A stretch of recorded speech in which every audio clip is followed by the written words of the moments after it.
माननीय शरद पवार साहेबांना फक्त सत्तेत राहण्याची आतापर्यंत सवय होती. ते सत्तेशिवाय राहू शकून नाही राहिले. त्याच्यामुळे ताशेरे ओढण्याशिवाय दुसरं कुठलंही काम ते यावेळेस करू शकत नाही. आज अतिशय उत्कृष्ट पद्धतीने ह्या राज्याचे मुख्यमंत्री सन्माननीय देवेंद्र फडणवीस साहेबांनी दोन्ही समाजाचा प्रश्न त्या ठिकाणी सोडविलेला आहे. आणि विशेष करून ओबीसी समाजाकरिता तर ज्या इतिहासात कधी नव्हत्या त्या योजना ह्या माननीय मुख्यमंत्र्यांनी राज्यातल्या ओबीसीच्या जनतेला दिलेल्या आहे. आतापर्यंत राज्यात कुठेही ओबीसींकरता स्वतंत्र असं मंत्रालय नव्हतं. त्या विभागाची स्थापना ह्या ठिकाणी करण्यात आली.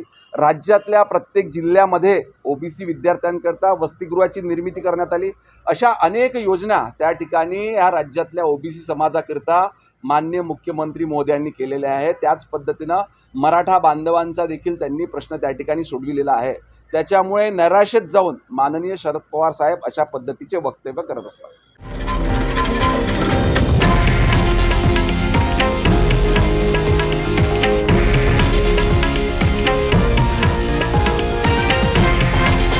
हे आहे देशातील नंबर 1 न्यूज नेटवर्क आणि आपण पाहत आहात TV9 मराठी, एकमेव.